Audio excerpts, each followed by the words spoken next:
मुरली की मधुर स्वरों ने गोपियों के हृदय में प्रेम की अथाह तरंगों का सृजन करके मन में प्रेमोल्लास भर दिया। वे उस मुरली के माध्यम से श्री कृष्ण के ध्यान में खो जाती। भगवान श्री कृष्ण की मुरली शब्द ब्रह्मा का प्रतीक थी। मुरली वास्तव में पूर्व काल में ब्रह्मा जी की मानस पुत्री सरस्वती जी थी, किंतु संयोगवश ब्रह्मा जी के श्राप के कारण जड़ होने से पूर्व उन्होंने 1000 वर्ष तक प्रभु प्राप्ति के लिए तप किया। प्रभु ने प्रसन्न होकर कृष्ण अवतार में अपनी सहचरी बनाने का वरदान सरस्वती जी को दिया। तब उन्होंने ब्रह्मा जी के श्राप को याद करके प्रभु से कहा, मुझे तो जड़ मानस के रूप में जन्म लेने का श्राप मिला है। यह सुनकर प्रभु ने कहा, निसंदेह तुम्हें चाहे जड़ रूप में जन्म मिले, फिर भी मैं तुम्हें अपनाऊंगा।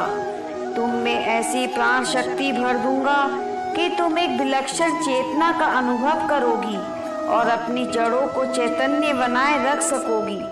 अस्तु तदोपरांत सरस्वती का जन्म मुरली रूप में हुआ और वे विश्व वंदनीय प्रभु की प्रिय मुरली बन गई।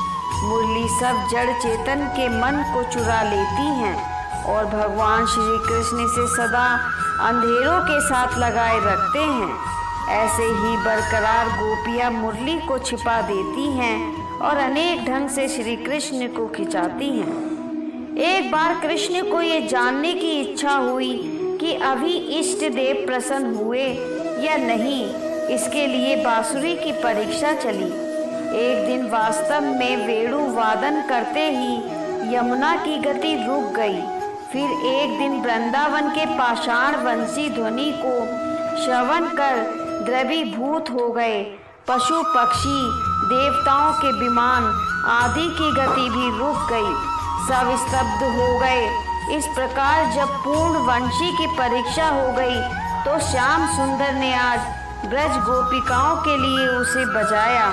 उस वेणु गीत को जैसे ही ब्रज गोपिकाओं ने सुना वैसे ही औरों ने भी सुना, परंतु रसिका के अभाववश औरों पर उसका प्रभाव न हुआ। वेणु वादन दूर वृंदावन में हुआ और गोपिकाओं ब्रज में ही थी, अतः उन्होंने दूर होने के कारण स्पष्ट नहीं सुना। सुनते ही मूर्छित हो गईं। कुछ दिन बाद उनकी मूर्छा भंग हुई। श्री कृष्ण श्री ब्रज सीमांतनियों ने वेणु गीत सुना और दूसरों ने वेणु कुंजन सुना। कुंजन में अर्थ विहीन केवल ध्वनि मात्र होती है, परंतु गीत सार्थक अर्थ युक्त होता है। जिन ब्रज देवियों ने वेणु गीत सुना उनके अंतकरण में किशोर श्याम सुंदर का सुंदर स्वरूप अभिव्यक्त हुआ। ब्रह्म रूप इंद्र आदि ने भी वेणु कूजन सुना। सभी एक विशेष भाव में मुक्त हो गए। किसी की समाधि भंग हुई, परंतु किसी को उसका तात्विक रहस्य निश्चित रूपेण ज्ञात न हो सका।